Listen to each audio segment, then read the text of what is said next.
Guess we'll go ahead and get started. Welcome, everybody. Thank you for joining us today. Some of our Maryland people are on a snow day today, so thank you for joining in if you're home sitting in zero snow, but a day off of school. Very enjoyable.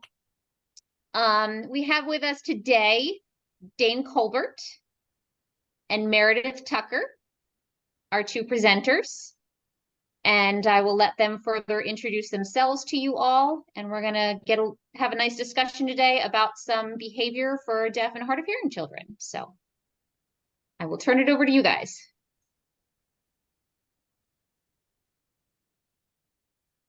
Hello, everyone. My name is Meredith Tucker, and I am one of the behavioral specialists, and my name sign is Meredith. I'll let Dane go ahead and introduce himself. Dane. Hello, everyone. Thank you for coming today. My name is Dane Colbert.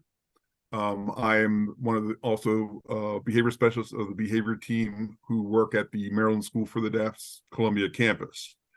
I do need to say that we are here not as representatives of the school.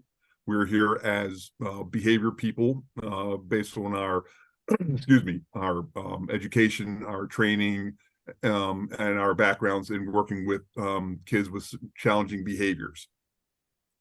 So what we're going to talk about today is what in general, what Meredith and I sometimes refer to as behavior 101. What is a behavior? What does it look like? How can we use it to help children become more effective students, more effective,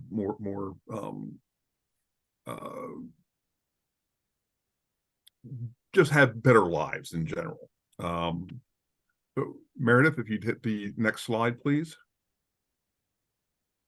Sure.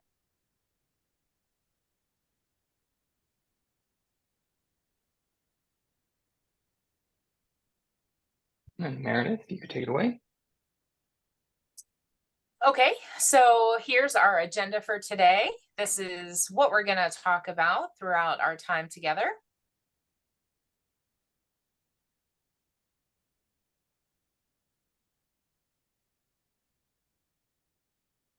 Okay. Sorry.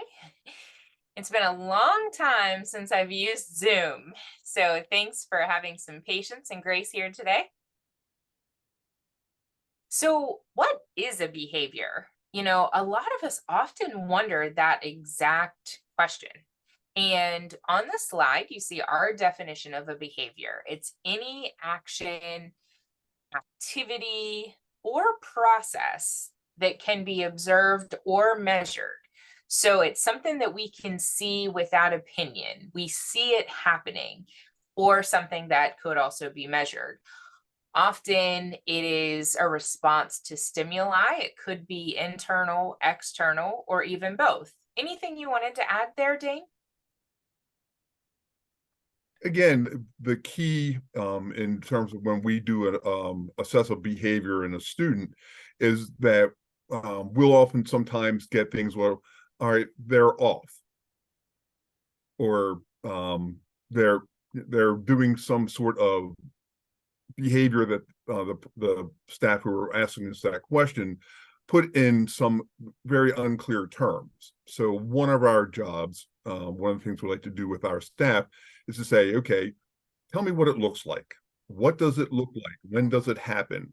When the student is engaging in the behavior, is it more likely to happen with one staff member versus another?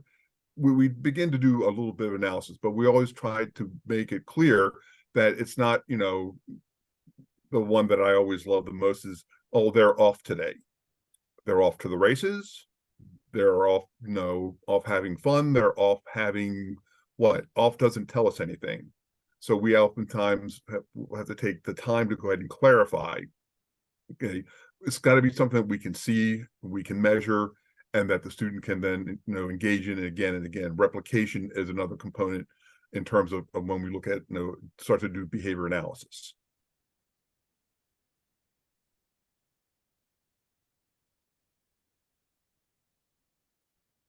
Thank you for that. So how does behavior apply to us? And we're going to talk in detail on this exact question.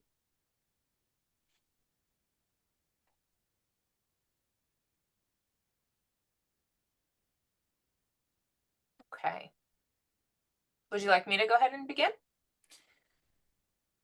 So behaviors can be learned, they can be taught, and they can also be unlearned. And we're going to expand a little bit more on each of these areas. So a learned behavior, what does that mean? It could be something that they saw at school, something they see from family or home, even television. Anything that they see and they pick up and they think, oh, I could replicate that behavior. It could be taught. It could be how parents or siblings are teaching someone, or perhaps a teacher. There are different ways to teach positive behavior, certainly. What does it mean to unlearn a behavior? You can replace it. So that helps the student or the child to unlearn and replace that behavior with something else. Dane, would you like to add more there? One of the key things that we like to try, again, when we're working with staff who are sometimes get frustrated with students engaging in a behavior that is interrupting their ability to access instruction, or it becomes a disruption in the classroom, is that the key to the success of, in our situation, our instructional staff, we're also behavior specialists, is that all behaviors are learned. Therefore, we have the advantage in that we can then teach replacement behaviors, and that we can then unlearn or not reinforce the undesired behaviors. People sometimes get, I think, frustrated because they say, well, he's doing this all the time and I don't know what else to do. I said, and I always refer back to the fact that, hey, the behavior was learned. We can help them learn other behaviors as well to replace this behavior. So the key is that we have an advantage in that sense, in terms that, what our job then as professionals is to figure out, all right, what's the function? And we'll get to that here in just a minute. And then what would be a replacement behavior that has the same or roughly the same function as the behavior that's, that they're seeing as problematic or interfering.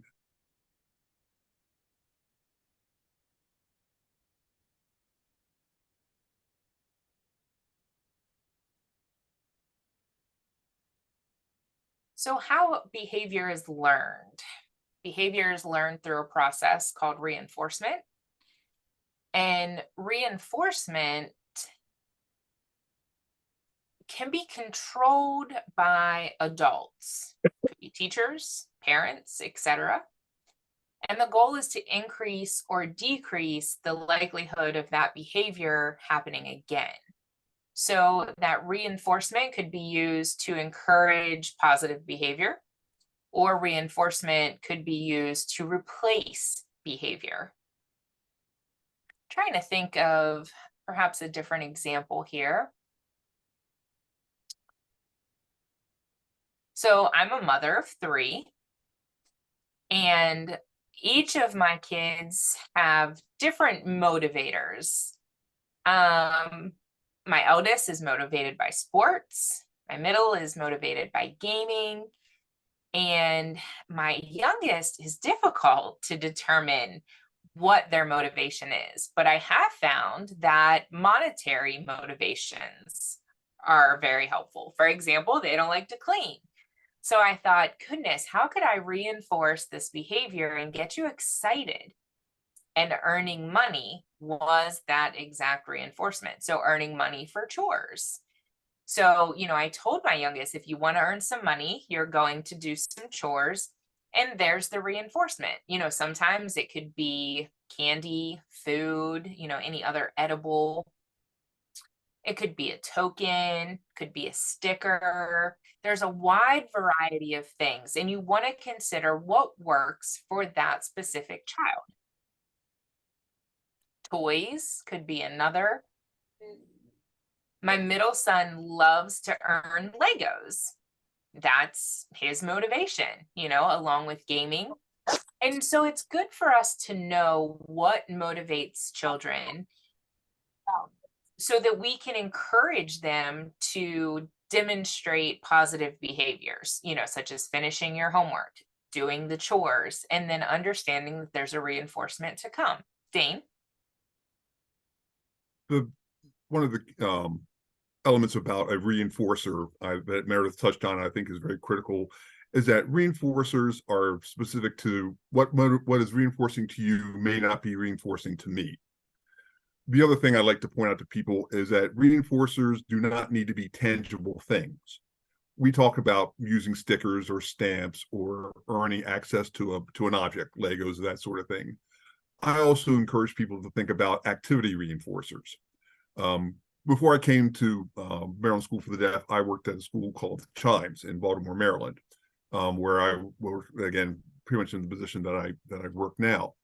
I had a student who would have done anything in the world if he could have access to hanging on to a floor buffer. You know, the big round things that polish your floor. Not that you turn him loose on it by himself, but he loved to hold on to the handle and jiggle back and forth. And that was his reinforcer. If he was able to complete his work, if he was able to meet certain behavioral milestones, he could get 3 minutes on the floor buffer with one of our maintenance personnel, and it worked like a charm. He met all the behavioral milestones within the timelines we wanted. He started completing assignments on time, and I just use that as an illustrative example because sometimes it's not so much having a thing or access to an edible type of thing, but maybe just simply playing, having some time with a preferred adult, or doing a specific activity where they get to go out and kick a ball or shoot baskets or whatever else. So don't think of reinforcers themselves as only tangible things. It's always specific to the individual, but explore all possibilities is what is kind of the key I want people to take out of that part of it.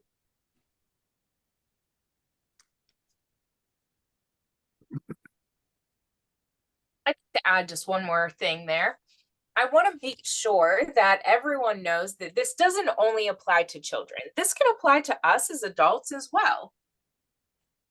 We do reinforce ourselves for doing something. For example, if a person's trying to lose weight, that you have to set goals. For example, I'm going to lose a total of 40 pounds.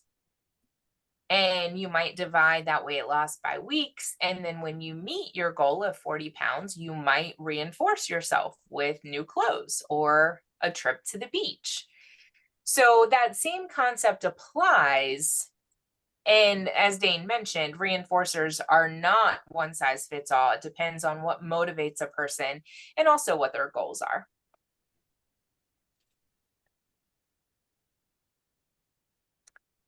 This is my favorite picture because it is so true. And this is a quote by Dr. Becky Bailey. All behavior is a form of communication. If we see a tantrum, they're communicating something. They're letting us know how they're feeling. We might not know exactly what's going on, but this is how they're communicating. They're telling us something, pointing at things. Might be communicative of I want that thing. There are so many forms of communication. It's amazing how we have to observe and analyze and help students to communicate better, to replace the behavior of tantrums and pointing. It's actually quite fascinating.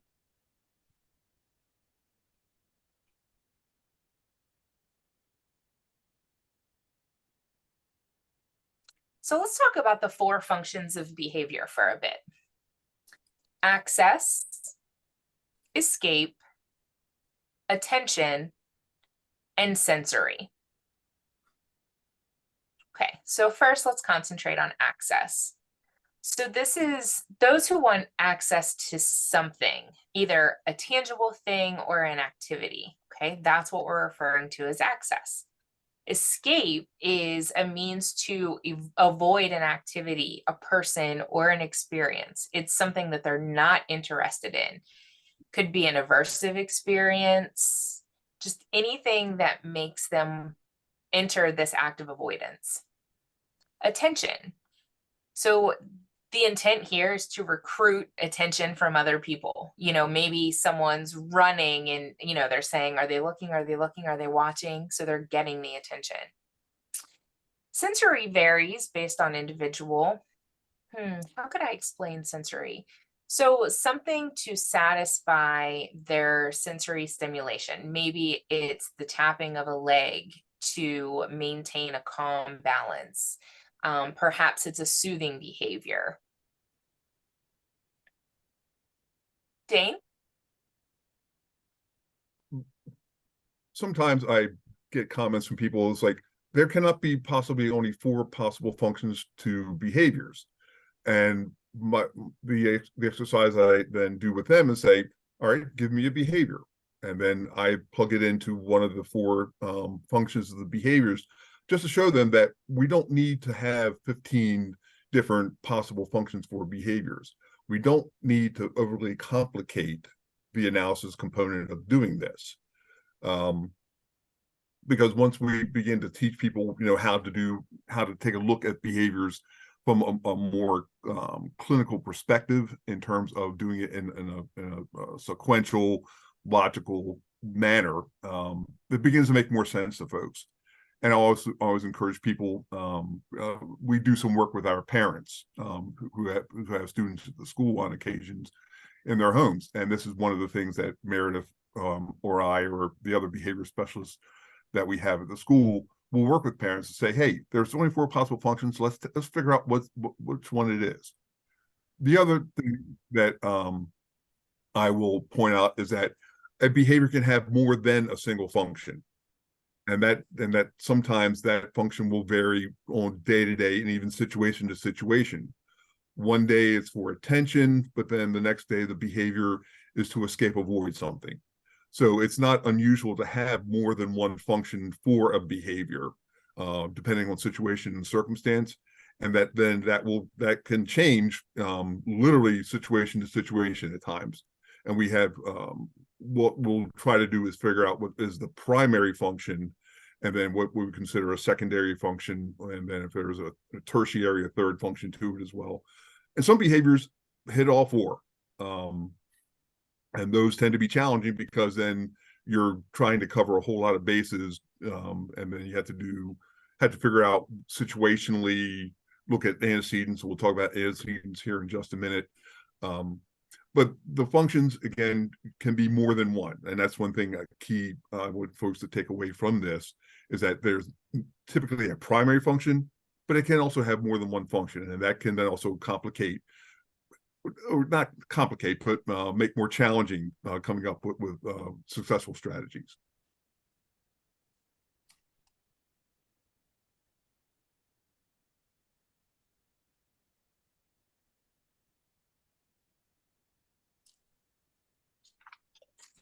So what are the ABCs, if you will? The A is antecedent, the B is the behavior, and the C is the consequence. So the antecedent is something that happens before the behavior presents itself.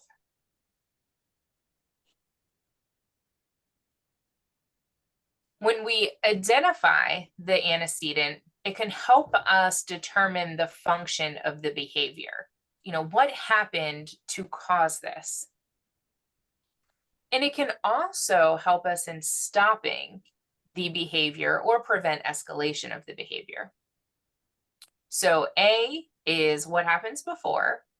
B, the behavior, is what you observe. How does the child respond? What do they look like in the moment? And then C, the consequence, is what happens after the behavior presents itself. So let me think of a good example to share.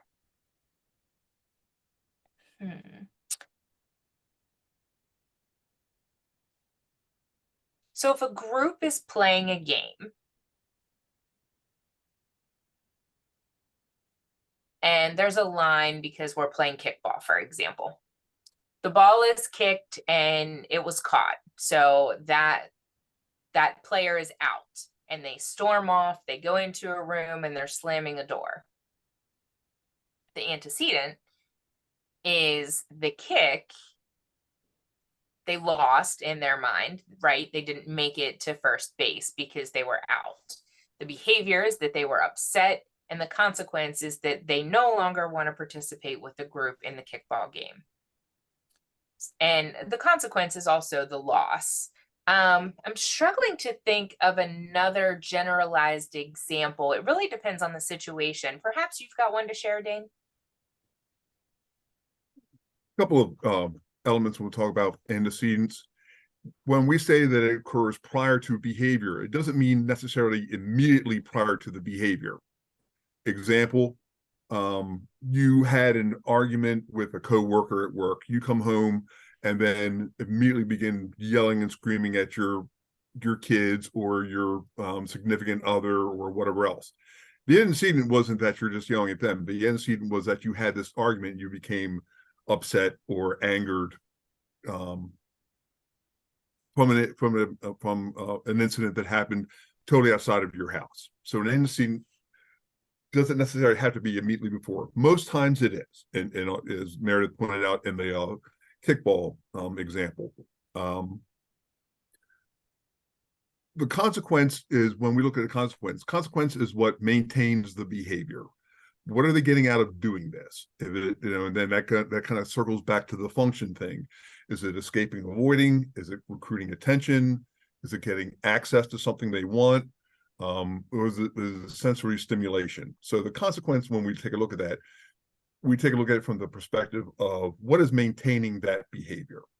Because then the whole idea is that if we get that global picture in our minds, we can then begin to work on some strategies to help either interrupt, redirect, or begin to teach replacement behaviors.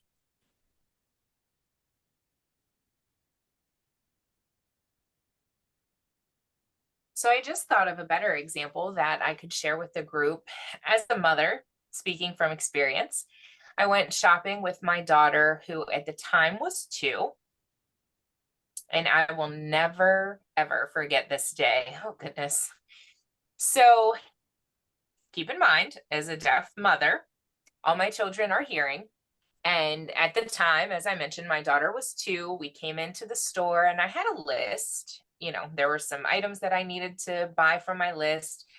I was on a budget, so I didn't want to purchase anything else. And I told my daughter, we're not here to get toys today. We've got a list. We've got to stay focused.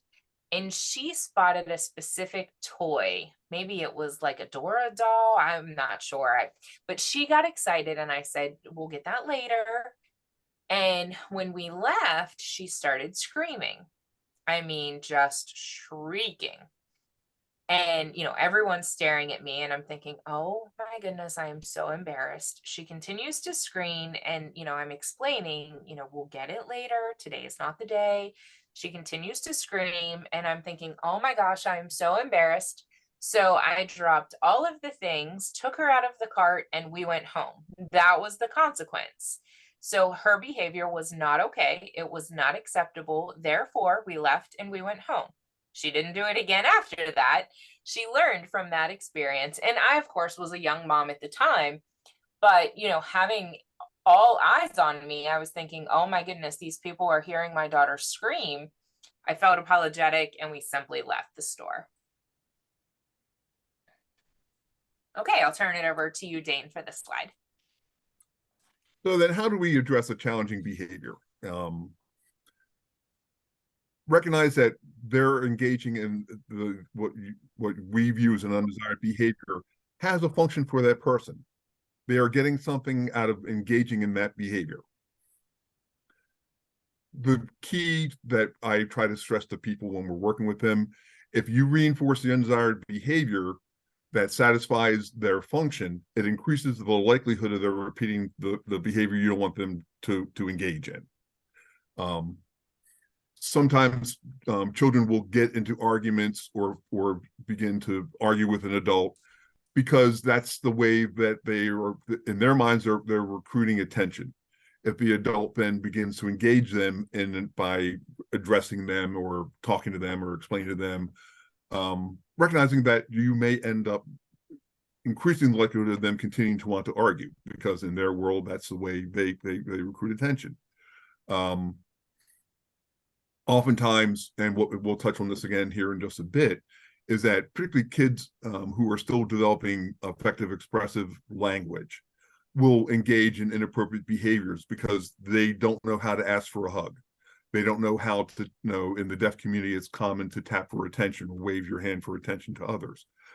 So what they do instead is they begin to tantrum, or they become non-compliant, will go to the floor and refuse to transition to the next activity during the school day.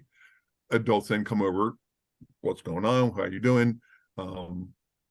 The child may not understand what they're doing, what the adult's saying, because again, they don't have the developed language yet.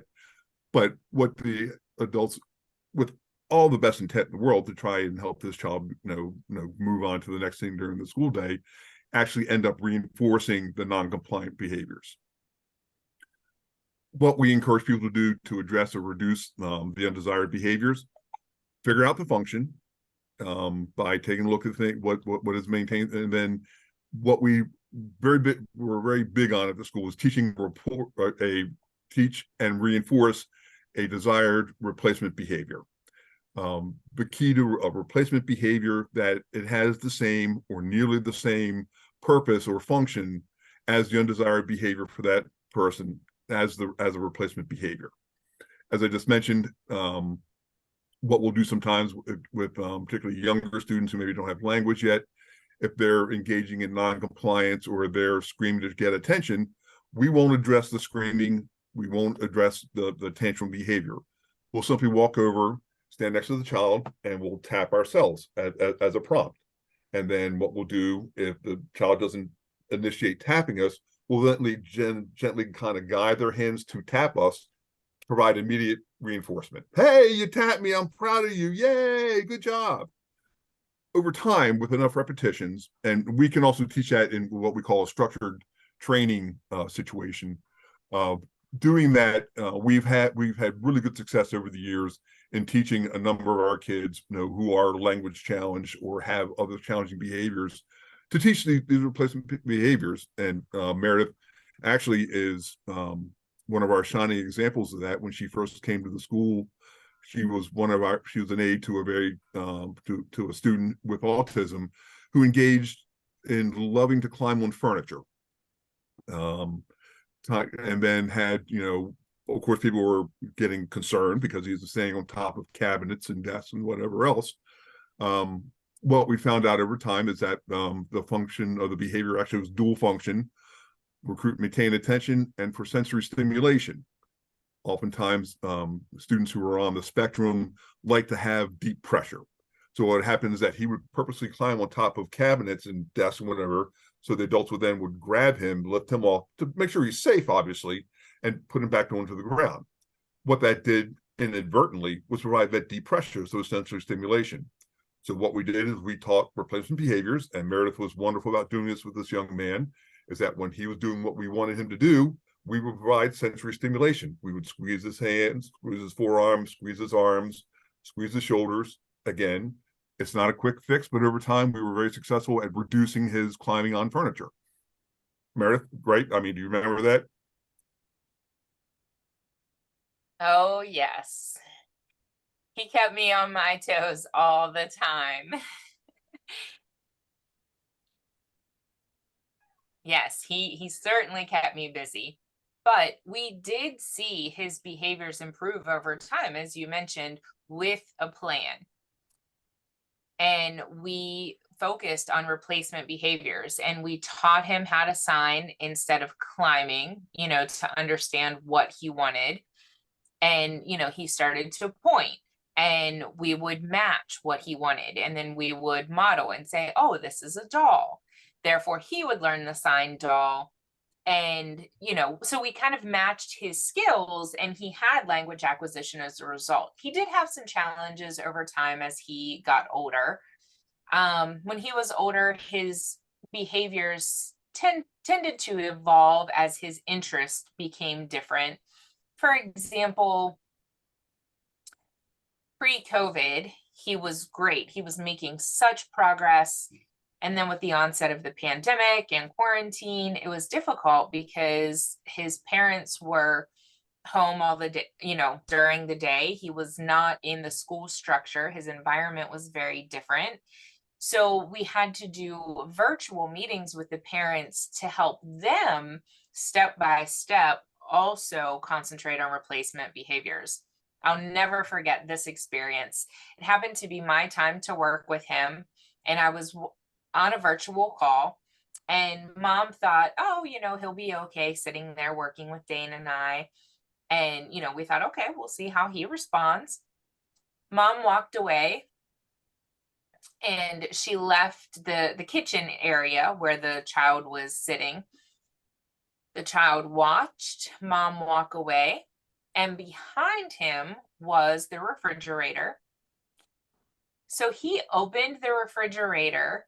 He wasn't looking at the food, inside of the refrigerator, like to determine what he wanted. He was looking for his mom's response. Mom came, flying around the corner, and he's smiling. And immediately, we had to provide some coaching to mom, like just ignore it. And it was so difficult for her. It was intolerable for mom because this was a behavior that he demonstrated over and over. I assume she heard the refrigerator door. But the point is, over time, with our guidance and support, she realized that he was looking for attention. And so mom learned to wait and then ask what he wanted rather than responding to the behavior in the moment. So that's a brief story about that child. Certainly kept us on our toes.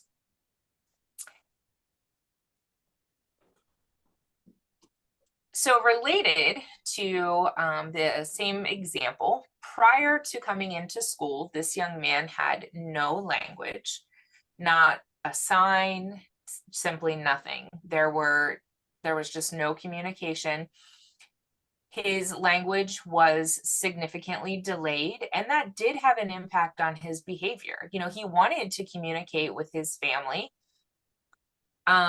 but it was a challenge, and we had to provide a lot of support. He had to learn how to sign, to ask for things. And again, we concentrated on that as a replacement behavior. And that's not a common experience for us, but we did have to work to develop expressive and receptive skills for this young man and to teach what was appropriate and how to demonstrate appropriate behavior to get what you want. We did see communication improve over time. We also saw language acquisition in real time. So if the behavior is reinforced, it will increase and it will continue to get better. Dane, anything you want to add there before we move on to the next slide?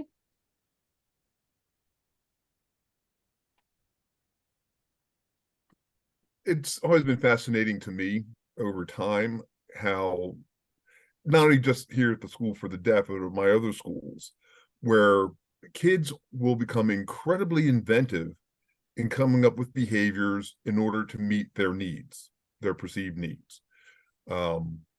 We had a student at the other school where I worked who had a trampoline in the backyard and who loved nothing more than taking off all their clothes and getting on the trampoline.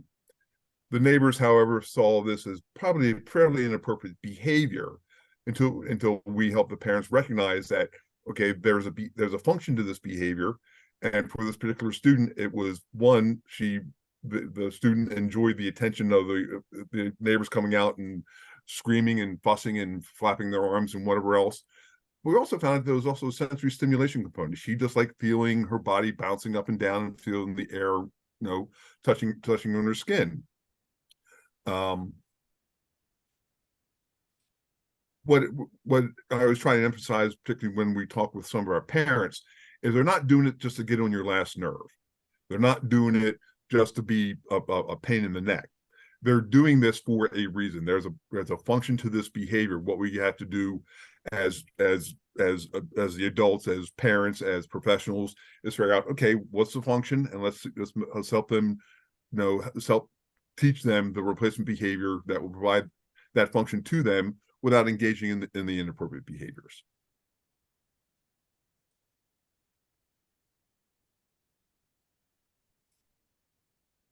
I do want to add just one more thing. When it comes to deaf and hard of hearing children, a lot of families who are born into hearing families, typically, those families don't know the background of deafness and they don't know how to communicate. So typically in those instances, you're going to see behaviors before communication. And oftentimes they'll come into school at a later age. And as a result, they're entering into the school environment with language delays. So it's critical that we recognize the importance of communication and the resources for us to research for the child, not just as it relates to behavior, but also as it relates to language development. And again, this is very common for deaf students who are born into hearing families. We see this quite often.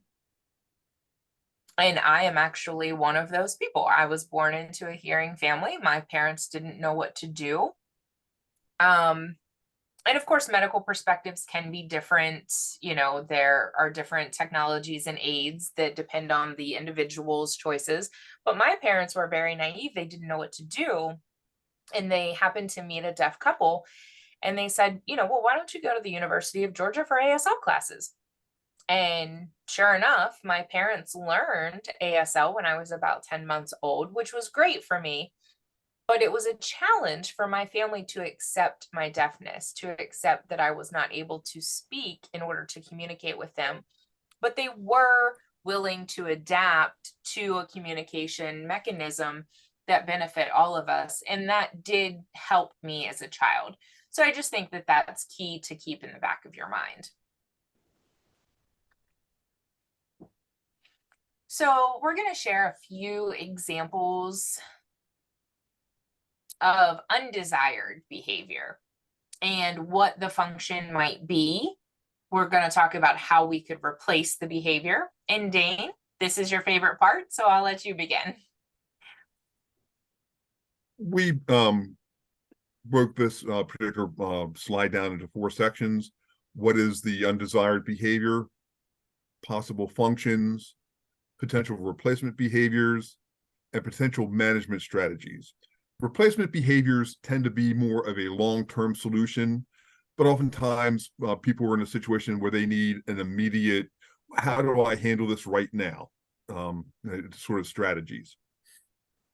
Common behavior we see in a number of our students is aggression, hitting, punching, kicking, slapping, biting, tripping, etc. Depending on the situation and circumstance, the aggression can have any one of the 4 functions that we had mentioned. Escape, avoid something, they're asked to do something, I don't want to do it, so I'm going to hit you, so you'll worry about me hitting you, and you won't make me have me do this thing. Again, if a child doesn't have good receptive language, if I come up and kick you, I now have your undivided attention. They come up with the child comes to you and says, can I get a cookie? No, it's almost dinner time. You can't have a cookie.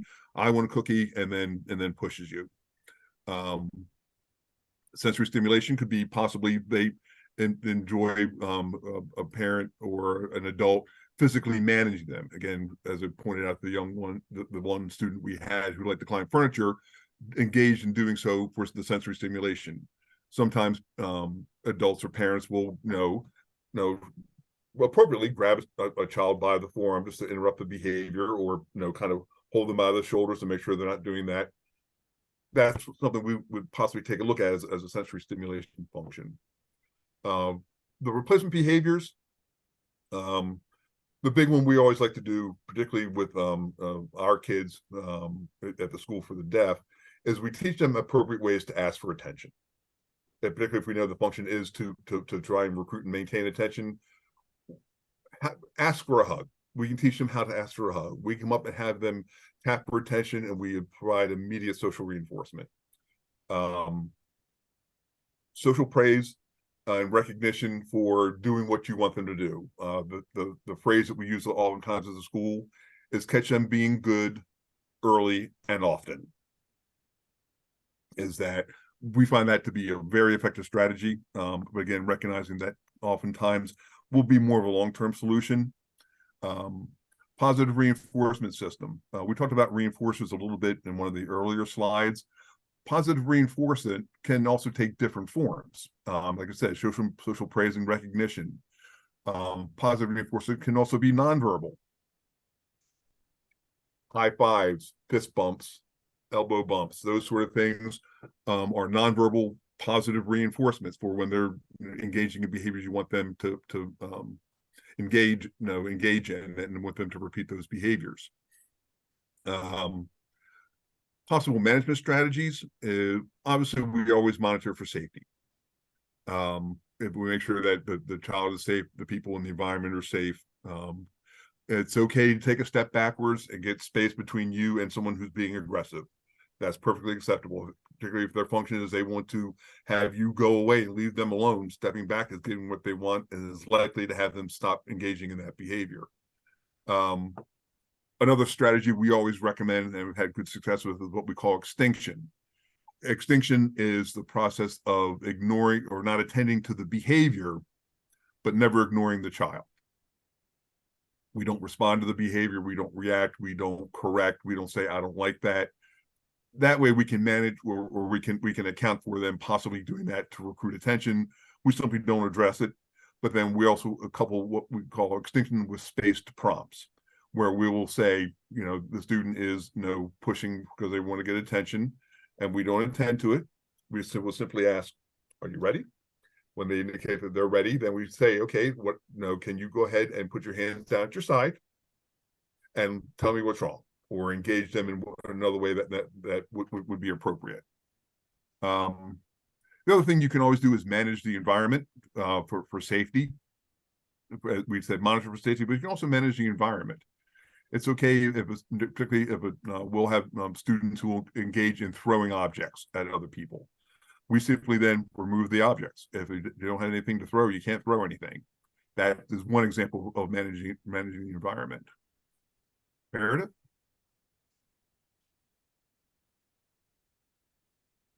Would like to add one more thing.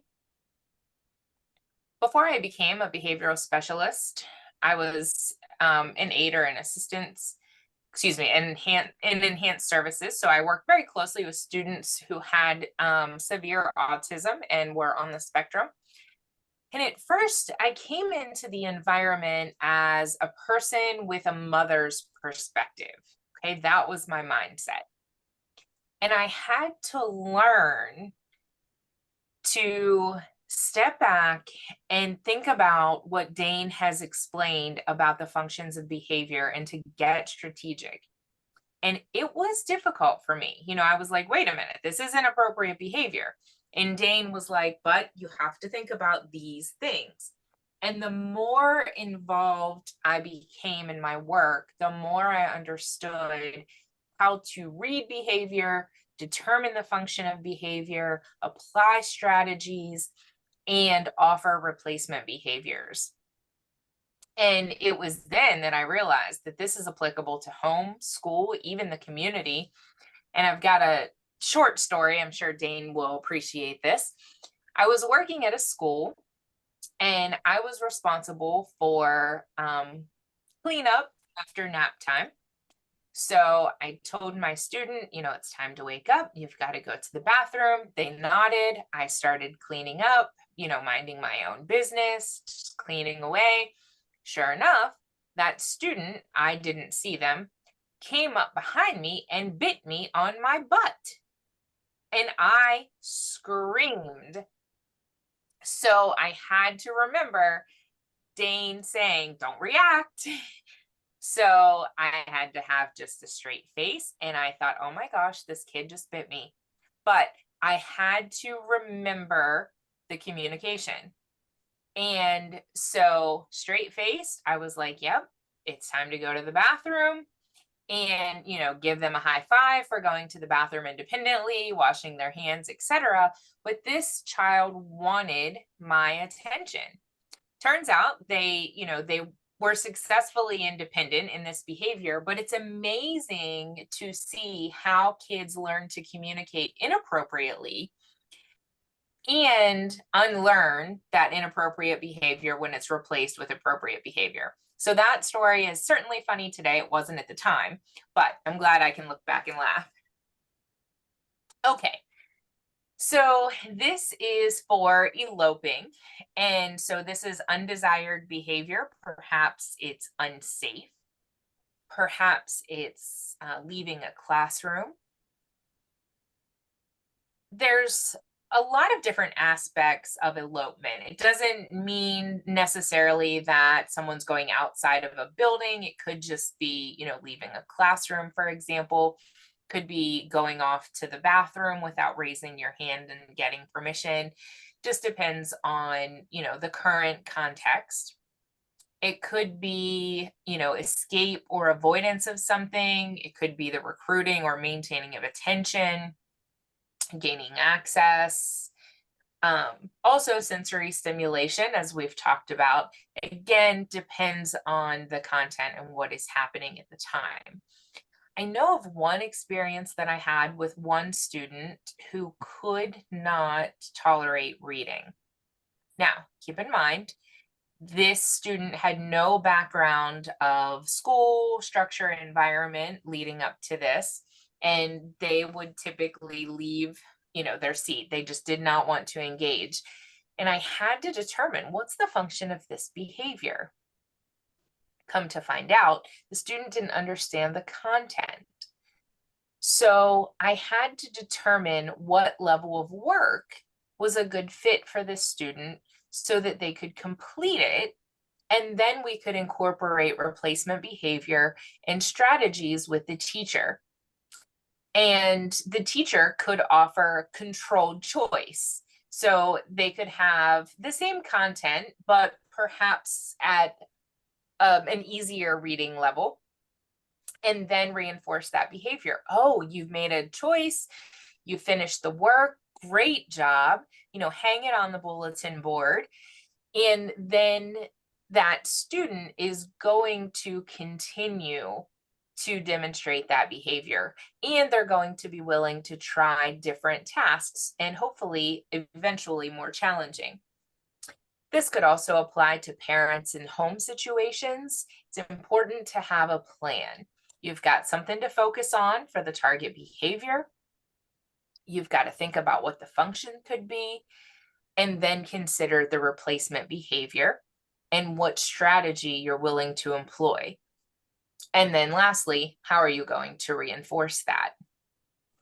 So it's good for us to keep this in the back of our minds to help children and catch them, if you will, doing great things. Anything else you wanted to add there, Dane, on elopement? This for me is one of the easier behaviors to assess, because oftentimes we'll see children, again, frequently having significantly delayed language development compared to other kids. If they're running away from you but looking over their shoulder, they want you to chase them.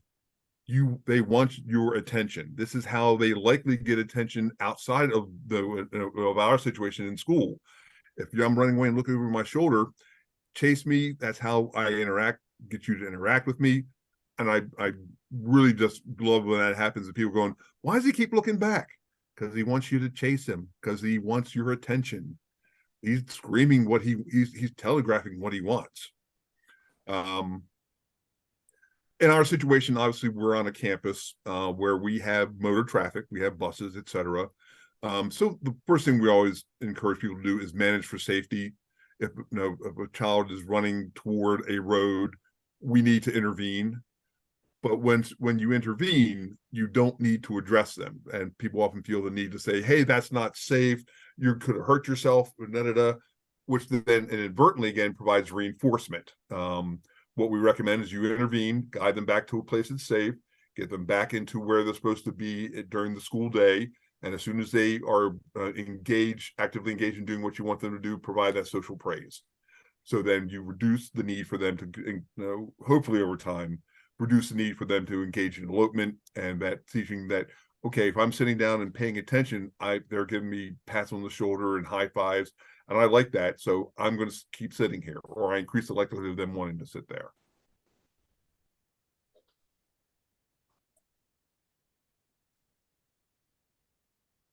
There are many different strategies that we can use for home or school environments.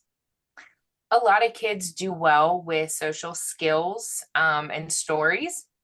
So you might have a picture of a child, so they can relate to themselves in a specific environment. And if you're concentrating on elopement, for example, you might want to talk about getting ready for school, and what happens in between that time and going home.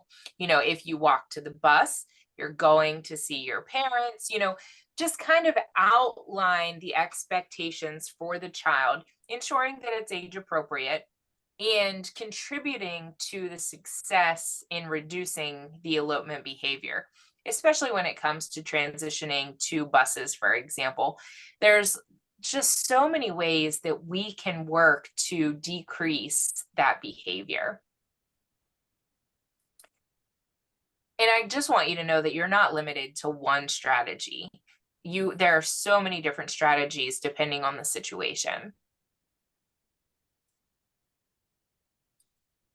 Oh yeah, go ahead, Dean. My apologies to everyone. Jen, I'm assuming that you may have sent this presentation out to folks. What happened is that apparently we had a couple of working drafts going on that somehow got confused with each other. This page would have addressed two very common behaviors that we see at the school and parents see at home in terms of the non-compliance and tantrum. Because I know we're coming up on our hour, I will leave at least a couple of minutes for questions.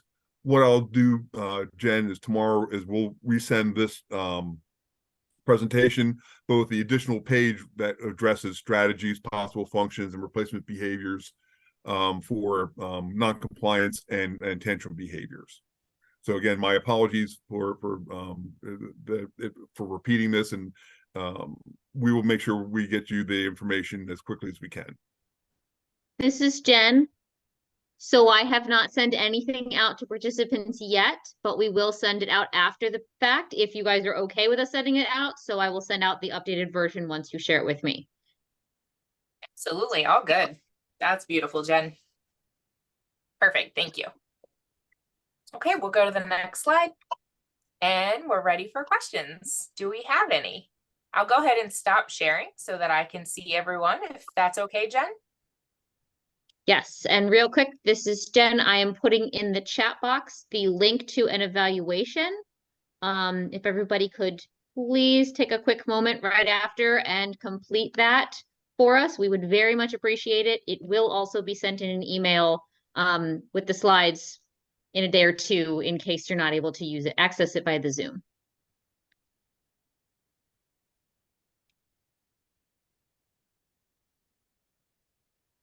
And also, I do want to just share the last slide is our resources. So if you want to check out some of our points of reference, that information will be available on the last slide whenever you get the presentation. And I'm going to go ahead and stop sharing. Okay. Okay, so I can only see 4 people.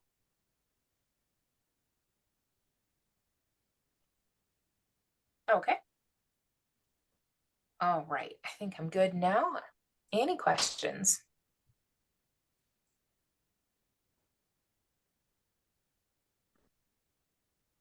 If nobody has any yet, this is Jen. I will just add to you guys, when we're working with students who are deaf, blind, low vision, or deaf blind students, those students who have 90%, let me go back. 90% of information is received through our distance senses. So students who have hearing and vision are getting a lot of constant stimulation throughout the day, especially if they are in a classroom with other hearing sighted students. And so for those children, if they are in a classroom where they are not getting additional stimulation or the access they need for the sensory limitations that they have, they're already needing an increased amount of stimulation just to exist in this world, just to get the same amount and level of stimulation that those of us who are sighted and hearing are getting bombarded with information at all times. And then on top of that, often many of these children also have some sensory processing disorders, some issues with sensory regulation. So that's on top of it that they need additional stimulation, additional support to help them regulate their system. So just being mindful of that when you're working with these children, as how much is needed just to help them regulate and get on the same turf of being open and available for learning as all the rest of us.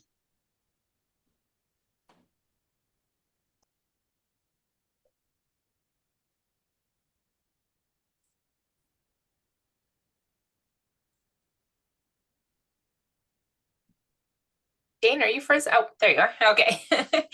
Just sitting very still.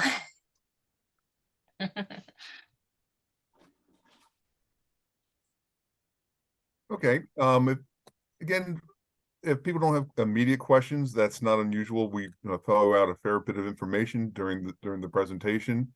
If you come up with a question later that we might be able to help with, please give the send the questions to Jen. Jen will then contact us, and then we'll see what, if anything, we can do to help answer the question that you've given her.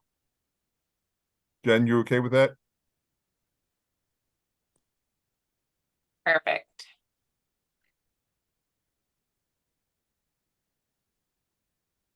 Well, I'd like to thank our presenters for today for being with us and presenting from home on their snow day. Thank you all for joining us, and have a great rest of your afternoon. Thank you, everyone.